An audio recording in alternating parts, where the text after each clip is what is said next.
এসআইপিতে যে কোটি টাকার স্বপ্ন দেখানো হয় আসলে কিন্তু পাওয়া যায় সেই স্বপ্নের অর্ধেক বা তারও কম। কিন্তু প্ল্যানিংটা একটু অন্যরকমভাবে করলেই আপনি পেতে পারেন হাতের মুঠোয় আপনার সম্পূর্ণ স্বপ্নকে।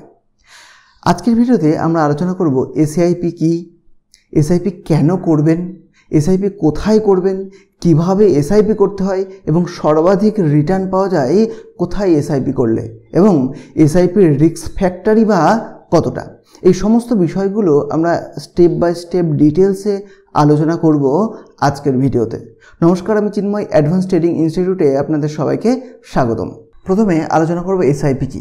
দেখো, এসআইপি বলতে আসলে বোঝায় সিস্টেমেটিক ইনভেস্টমেন্ট প্ল্যান। আচ্ছা, অত সিস্টেমের মধ্যে ফার্স্টেই যাচ্ছে না।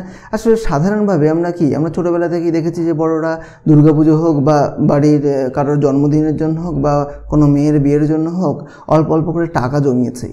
এই যে টাকা জমানো, এই যে সঞ্চয়, সেই সঞ্চয়টাই যখন সিস্টেমেটিকভাবে করা হয় তখনই সেটাকে বলা হচ্ছে এসআইপি। দেখো, যে এইভাবে যদি ভান্ডারে বা কোনো একটা জায়গায় টাকা শুধু গচ্ছিতই করা হয় তাহলে কিন্তু সেই টাকার ভ্যালুটা কমে যায়। যে ইনফ্লেশন রেট মোটামুটি যদি আমরা 6%-এর কাছাকাছি ধরি তাহলে কিন্তু দেখা যায় যে মোটামুটি 20 বছরে সেই টাকার ভ্যালু কিন্তু 20 বছরে 120% ইনফ্লেশন হয়, তার মানে টাকার ভ্যালুটা কিন্তু অর্ধেকেরও বেশি কমে যায়। তো সেই জন্য আমাদের প্ল্যান মাফিক টাকা ইনভেস্ট করতে হবে, শুধু সঞ্চয় নয়, ইনভেস্ট করতে হবে যাতে আমরা তার থেকে একটা পার্সেন্টেজ পাই, একটা সুদ পাই। তো সেই জায়গা থেকে এসআইপিটা কিন্তু আসলে কি হলো, একটা সিস্টেমেটিক ইনভেস্টমেন্ট প্ল্যান, মানে প্ল্যান করে জমানো যার সাথে সাথে আমি একটা ইন্টারেস্টও পাবো। এবার প্রশ্ন হলো যে এসআইপি কেন করব। আসলে এই যে ইনফ্লেশন রেটটা রয়েছে 6%, সেই ইনফ্লেশনটা বিট করতে যাতে পরবর্তী জীবনে গিয়ে আমাদের এই ইনফ্লেশনের জন্য কোনো জীবন অতিবাহিত করতে যেন কোনো অসুবিধা না হয়, কোনো অর্থনৈতিক সমস্যার মধ্যে পড়তে না হয়, এবং অর্থনৈতিক ফ্রিডম পেতে আমাদেরকে কিন্তু এই এসআইপি মোডে আমরা কিন্তু ইনভেস্ট করতে পারি। তাহলে এসআইপি কি একটা মোড, যে হ্যাঁ, এই সিস্টেমে আমরা যদি ইনভেস্ট করি তাহলে দেখা যাচ্ছে যে অদূর ভবিষ্যতে গিয়ে মোটামুটি এসআইপি মানেই কিন্তু সেটা একটা লং টার্ম ভিউ রাখতে হবে। সেটা কিন্তু বিভিন্ন ক্ষেত্রে বিভিন্ন জায়গায় করা যেতে পারে, সেই বিষয়টা আমি পরে আসছি। তো তাহলে কি হবে, পরবর্তীতে আমাদেরকে কিন্তু যে কোনো জিনিসপত্রের দাম বাড়লেও বা বাড়িতে কোনো অনুষ্ঠান বা হঠাৎ করে কোনো এমার্জেন্সি টাকা পয়সার প্রয়োজন হলেও বা নিজের বিলাসিতার জন্য হলেও তখন কিন্তু আর টাকা পয়সার জন্য অর্থনৈতিক দিক থেকে কিন্তু পিছিয়ে পড়তে হবে না, অনেকটাই অন্যদের থেকে এগিয়ে থাকা যাবে যদি আমরা এই দিক থেকে আপডেট থাকতে পারি। আচ্ছা, এসআইপি ক্যালকুলেটরের মাধ্যমে আমরা একটু বিষয়টা দেখে নিই। দেখো, ধরো বছরে না, মাসে যদি 3000 টাকা করে হয় তোমার যে ইনকাম, সেই ইনকামের 20% তুমি ইনভেস্ট করো, সঞ্চয় করা উচিত। সেখান থেকে তাও সম্পূর্ণটা নয়, সেখানকার ধরো 10% তুমি ইনভেস্ট করতে পারো শেয়ার মার্কেটে। তো সেক্ষেত্রে দেখো, মিউচুয়াল ফান্ড বলো বা ইটিএফ বলো, যে কোনো কিছুর ক্ষেত্রে আমি বিষয়টা পরে আসছি।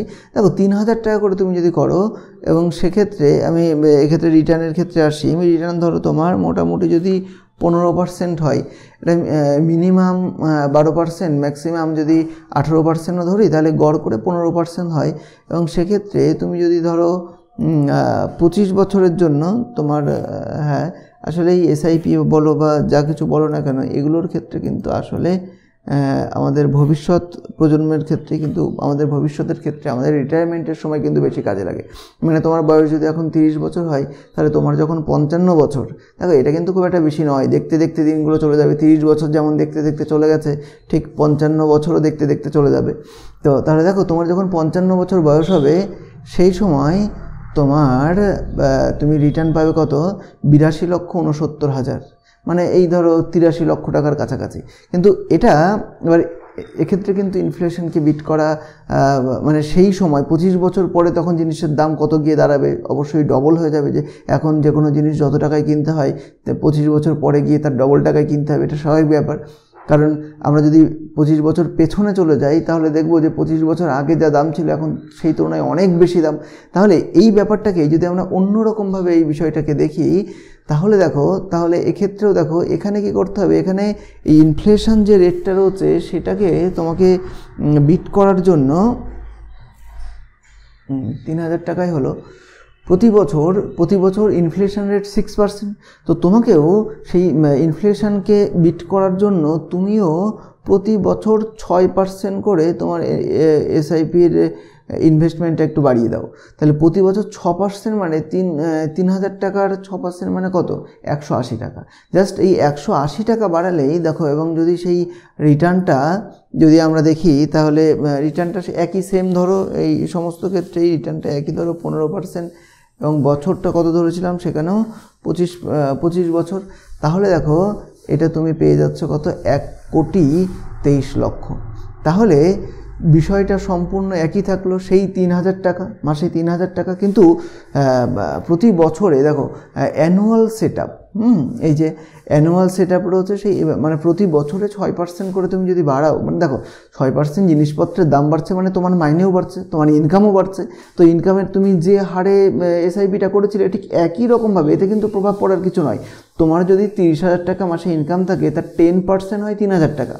এইবার সেই 3,000 টাকার 10% হয়, এবার 3,000 টাকার 5%, তোমার 30,000 টাকার 5% বলছি না, জাস্ট 3,000 টাকা মানে যেটা তুমি ইনভেস্ট করছো তার 6% যদি তুমি বাড়িয়ে দাও, তাহলেই কিন্তু যেটা তোমার তখন দেখা যাচ্ছিল, আমরা তখন দেখছিলাম কত, তখন যেটা দেখছিলাম জাস্ট 82,69,000, সেটাই কিন্তু আমরা এখন দেখতে পাচ্ছি যে 1,23,61,000, মানে প্রায় 1,24,00,000 কাছাকাছি। তো সেই জন্য আমাদের কিন্তু অবশ্যই, তাহলে দেখো এই যে কোটি টাকার এই স্বপ্ন কিন্তু আমরা সাধারণভাবে এইভাবে, তুমি যদি দেখো যে মানে 30,000 টাকা মাইনে পাচ্ছ, তাতে যদি 27,000 টাকাও হয় তাহলেও সেই একই রকমভাবে চলবে। কিন্তু সেই মানে তোমার বয়স যখন 55 হবে, তখন কিন্তু আর হাতের কাছে কিছু থাকবে না।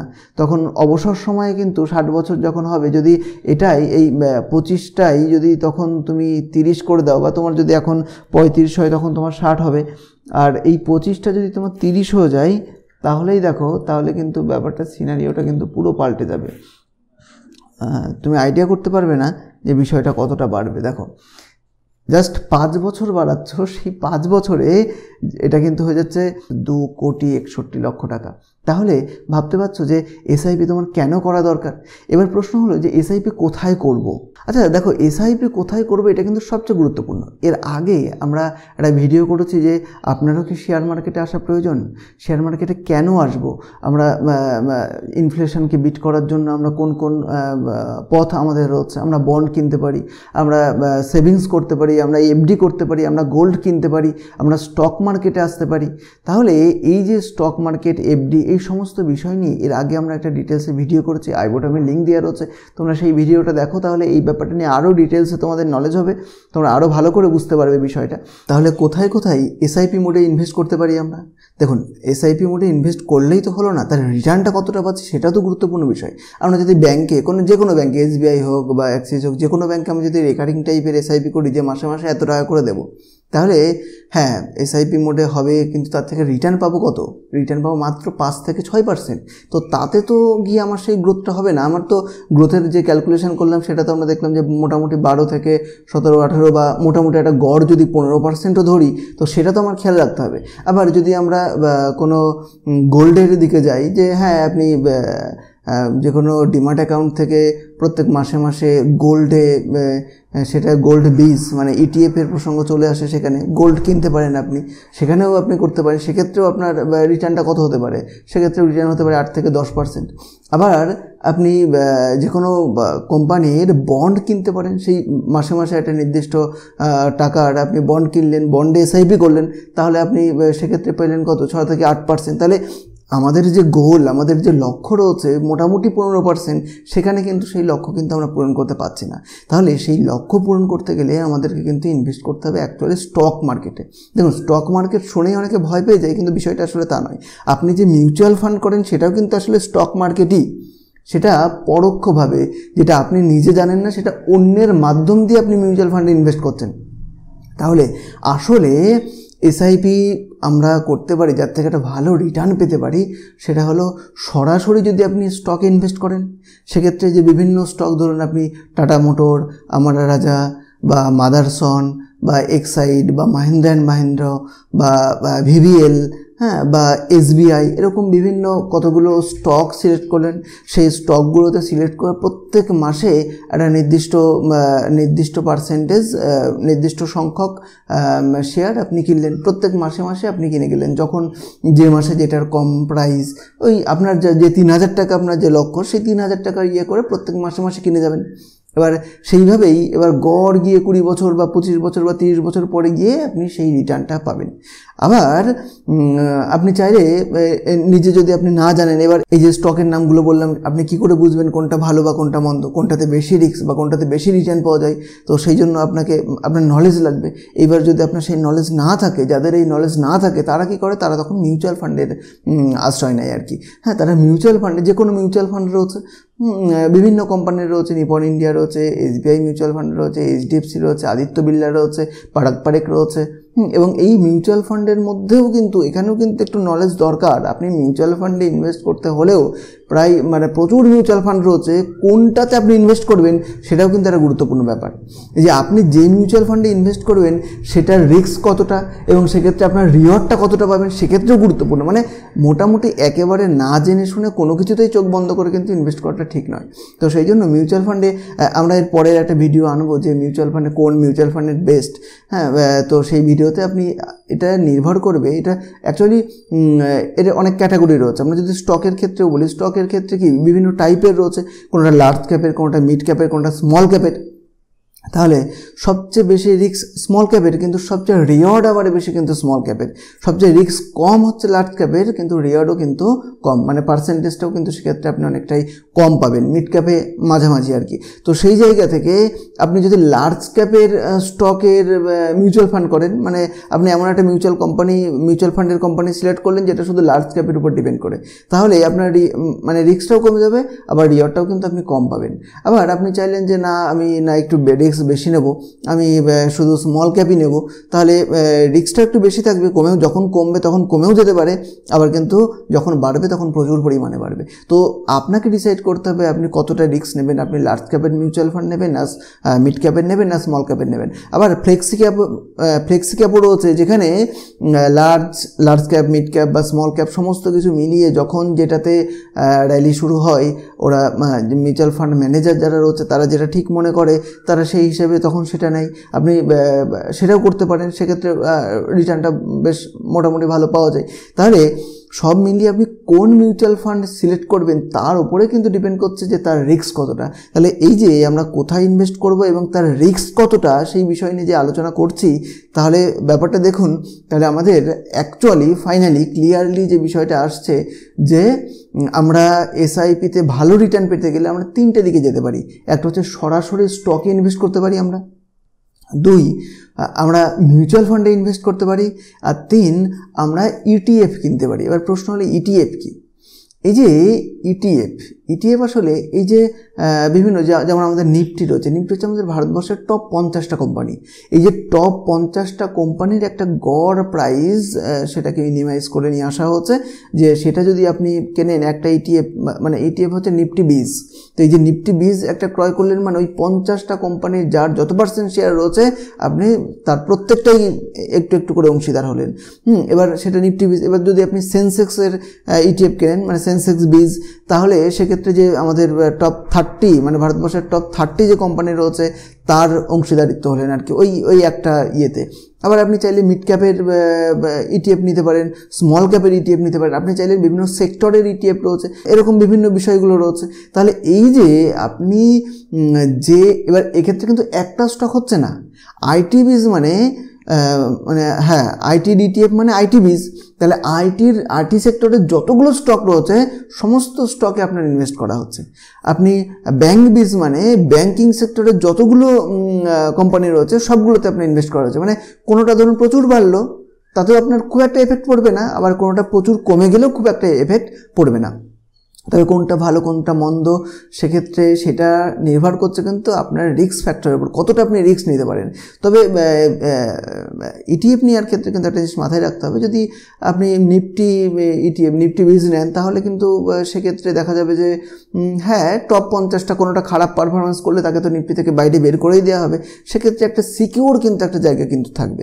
তো সব মিলিয়ে তবে যদি আবার সেক্টর ওয়াইজ যান তাহলে ধরুন আপনি আইটি নিতে চান বা অটো নিতে চান, তাহলে অটো সেক্টরের ভালো যে স্টকগুলো রয়েছে সেইগুলোতে যদি আপনি মানে সেইগুলো যেমন র্যালি দেবে, আবার যেগুলো ফান্ডামেন্টালি খারাপ জায়গাতে রয়েছে সেটা তো তত পার্সেন্টেজ দেবে না, বরঞ্চ সেটা লস করবে। তাহলে আপনি তো পাবেন টোটালটা গড় করে। তাহলে আপনি কেন ওই যেটা খারাপ রয়েছে আপনি দেখতে পাচ্ছেন ফান্ডামেন্টাল খারাপ, এটার ভবিষ্যৎ ভালো না, তবুও মানে একরকমভাবে সেটাতে প্যাসিভলি কিন্তু সেটাতেও ইনভেস্ট হয়ে যাচ্ছে। তো সেই জন্য যদি ইটিএফে ইনভেস্ট করতেই হয় তাহলে নিফটি বীজ বা নিফটি মিড ক্যাপ বা নিফটি স্মল ক্যাপ এরকম দেখে শুনে ইনভেস্ট করা উচিত। আর নইলে পরে সরাসরি যদি সেক্টরেই যেতে হয় তাহলে সরাসরি নির্দিষ্ট কতগুলো ভালো ফান্ডামেন্টাল দেখে সেই সমস্ত অটো সেক্টরে বা আইটি সেক্টরে সেইগুলোতে ইনভেস্ট করা উচিত, সেটাই বেশি ভালো।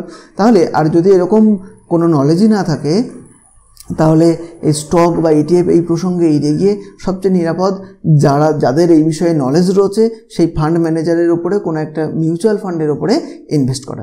তাহলে সবচেয়ে রিস্ক বেশি কিন্তু সরাসরি যদি স্টকে ইনভেস্ট করা হয়, কারণ কোন স্টক বাড়বে কোন স্টক কমবে সেটা কিন্তু ওইভাবে তো মানে না জেনে না অ্যানালিসিস করে ওইভাবে আন্দাজে করতে নেওয়া যায় না। তো সেই জন্য আপনার যদি নলেজ থাকে তবে আপনার স্টকে ইনভেস্ট করাটা বেশি প্রফিটেবল। আবার আপনি আপনার ইটিএফে ইনভেস্ট করতেই পারেন, তবে সবচেয়ে নিরাপদ যদি বলেন তাহলে কিন্তু যদি নলেজ কম থাকে তাহলে সেক্ষেত্রে কিন্তু মিউচুয়াল ফান্ড, এবং মিউচুয়াল ফান্ডের ক্ষেত্রেও যদি লার্জ ক্যাপের নেন তাহলে বেশি নিরাপদ। আবার যদি স্মল ক্যাপের নেন তাহলে নিরাপত্তা একটু কম রয়েছে, রিস্ক রয়েছে, কিন্তু রেওয়ার্ডটাও কিন্তু অনেক বেশি রয়েছে।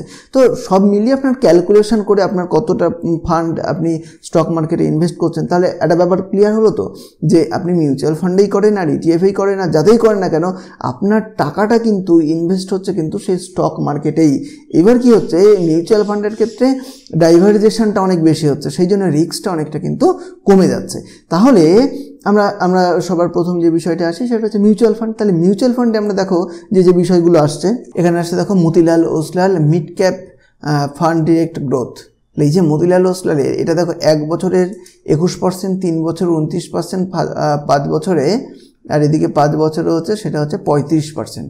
আর আমাদের ক্যালকুলেশনে কত পার্সেন্ট দেখেছি আমরা? 15% দেখেছি মাত্র।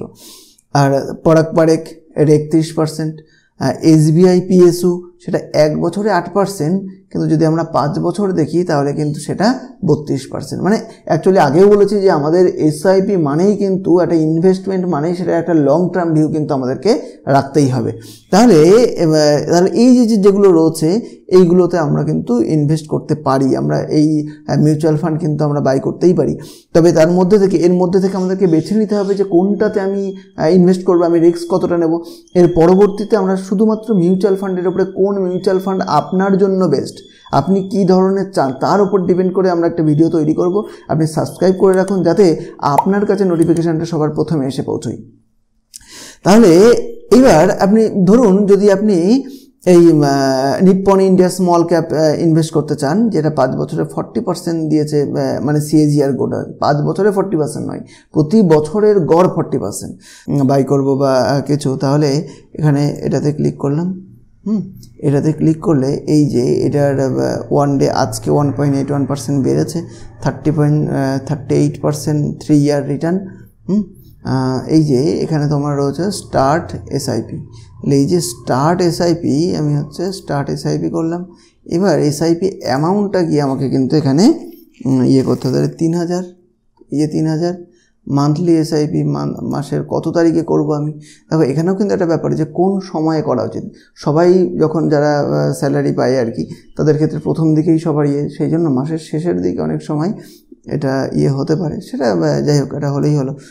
যদি 26 তারিখ হয় বা যদি 28 তারিখ হয় তাহলে এই যে এটা আমি আপডেট করে দিলাম। এবার এখানে স্টার্ট এসআইপি করলেই কিন্তু এটা কিন্তু স্টার্ট হয়ে যাবে। তাহলে এসআইপি মিউচুয়াল ফান্ডে কী করে সেটা আমরা আলোচনা করলাম। এবং রিস্কটাও আমরা বললাম যে স্মল ক্যাপ, লার্জ ক্যাপ, এটা ডিপেন্ড করছে আমাদের কোন ক্যাপের আমরা নিচ্ছি, কত যদি বড় হয় আর কি, বড় কোম্পানি হয় তাহলে তার ক্ষেত্রে রিস্কটা কমে যায়। আর এরপরে যদি আমরা বলি যে ইটিএফের ক্ষেত্রে দেখো, ইটিএফের ক্ষেত্রে অল রয়েছে ইকুইটি, এই যে যেটা বলছিলাম, এই যে নিফটি বিজ, চাইলে নিফটি বিজ, এই যে দেখুন এখন নিফটি বিজ হচ্ছে কত, 264 টাকা। যদি স্মল ক্যাপ নেওয়া যায় সেটা 43 টাকা, মিড ক্যাপ নিলে 19 টাকা। তাহলে এই যে এখানে যেমন রয়েছে, আবার সেক্টর ওয়াইজও কেউ চাইলে নিতে পারে। সেক্টর ওয়াইজের ক্ষেত্রে এই যে বিভিন্ন সেক্টরের রয়েছে, Pharma sector, auto sector, finance sector, এই যে এটা আইটি সেক্টর, আইটি ইটিএফ, হ্যাঁ, হেলথ সেক্টর, এই যে অটো বিজ মানে বা অটো ইটিএফ। তাহলে এরকমভাবে বিভিন্ন জায়গা থেকে, এখান থেকে যে কোনোটা বাই করলেই আমরা, যেমনভাবে আমরা স্টক বাই করি সেরকমভাবেই আমরা আমাদের ওয়াচ লিস্টে রেখে কিন্তু আমরা এখান থেকে বাই করতে পারি। তবে এখানে এই যে আমাদের বাই অপশান দেখাচ্ছে, এই যে এটা বাই করলেই কিন্তু কত কোয়ান্টিটি আমি নিতে চাই সেখানে কিন্তু আমাদের বাই হয়ে যাবে। তাহলে সব মিলিয়ে এই ইটিএফটাও কিন্তু, তার ইটিএফটা আসলে কি সেটা বোঝালাম, এবং তার সাথে সাথে ইটিএফে কখন ইনভেস্ট করা উচিত, ইটিএফে কিন্তু একটা নলেজ লাগবে যে কোন ইটিএফটা আমি নিতে চাই সেটা ডিপেন্ড করে, সেখান থেকে আমরা এটাতে ইটিএফ বাই করতে পারি। আর তার সাথে সাথে আমরা যদি স্টকে ইনভেস্ট করতে চাই তাহলেও কিন্তু, আমরা যদি স্টকে ইনভেস্ট করি তাহলে কিন্তু সেক্ষেত্রে স্টকে এসআইপি করতে পারি। হ্যাঁ, স্টকের এসআইপির ক্ষেত্রে এই যে স্টক এসআইপি, এঞ্জেল ওয়ানে এই সুবিধাটা রয়েছে। স্টক এসআইপিতে ক্লিক করলাম, এই যে আমার যে স্টকটা আমার পছন্দ, এই যে বিভিন্ন আমার যে ওয়াচ লিস্ট রয়েছে সেখানে আমি এখানে ক্রিয়েট স্টক এসআইপি এখানে ক্রিয়েট করলাম। এই যে এখানে আমি বাছবো, ধরুন আমি এইটা সিলেক্ট করলাম, তাহলে এটার প্রাইস এখন 1069। তাহলে এটা যদি আমি যতগুলো কোয়ান্টিটি বাই করতে চাই, ধরুন আমি একটা কোয়ান্টিটি বাই করব, এই যে একটা কোয়ান্টিটি বাই করলাম, করে এখানে কবে কাটবে সেই ডেটটা সিলেক্ট করব। এখানে ধরুন আমি 28 তারিখে করতে চাই, নিয়ে এখানে যে প্রসিড করব, তাহলে প্রত্যেক মাসের 28 তারিখে কিন্তু আমার এটা কিন্তু বাই হয়ে যাবে। তাহলে ঠিক একই রকমভাবে আমার মানে তাহলে যদি আমাকে স্টকে ইনভেস্ট করতে হয়, তাহলে কি প্রথমে আমাকে কতগুলো স্টক সিলেক্ট করতে হবে যে আমি এই স্টকে প্রত্যেক মাসে মাসে এসআইপি মোডে ইনভেস্ট করে যাব। তারপরে প্রত্যেক মাসের নির্দিষ্ট দিনে আমরা যেটা সিলেক্ট করব সেই দিনে সেটা কিন্তু কেটে যাবে। তাহলে সব মিলিয়ে দেখো, স্টকে ইনভেস্ট করতে গেলে কিন্তু আমাকে কতগুলো স্টক চুজ করতে হবে, আমাকে কিন্তু একটা মডেল পোর্টফোলিও তৈরি করতে হবে।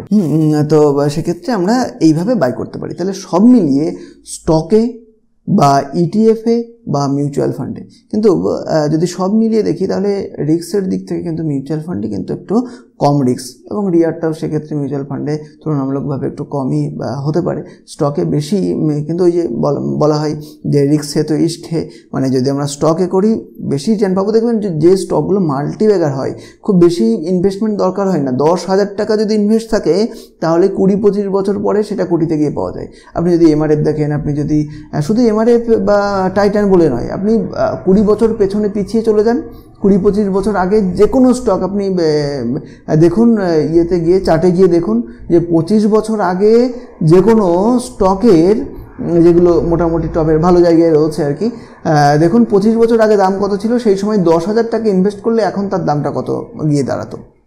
তাহলে আমরা কি জানলাম, আমরা কোথায় কোথায় আমরা এসআইপি করতে পারি, তার রিস্ক কতটা, এবং কিভাবে মিউচুয়াল ফান্ড, স্টক বা ইটিএফে ইনভেস্ট করা যায় সেটা আমরা জানলাম। আর এর সাথে সাথে আরেকটা হতে পারে, আপনার পোর্টফোলিওকে আরও শক্তপোক্ত করার জন্য আপনি চাইলে গোল্ড বীজও কিনতে পারেন। মানে ওই ইটিএফের মধ্যেই কিন্তু বিষয়টা পড়ে, মানে আপনার সোনা কেনা হলো, আপনি যদি বাজারের এইভাবে সোনা কেনেন তাহলে তার একটা মজুরি বা তার একটা এক্সট্রা একটা খরচ রয়েছে, সব মিলিয়ে সেটা রাখাও একটা রিস্কের। সেক্ষেত্রে আপনি আপনার পোর্টফোলিওতে ডিম্যাট অ্যাকাউন্টের মাধ্যমে কিন্তু আপনি সোনা কিনতে পারেন, সেক্ষেত্রেও নিফটি বীজ গোল্ড বীজ আপনার সেক্ষেত্রে কাজে লাগবে। তো সব মিলিয়ে বোঝা গেল যে এসআইপি কেন করব, কোথায় করব, তার রিস্ক কতটা এবং কিভাবে আমরা করব। দেখা হচ্ছে পরবর্তী ভিডিও।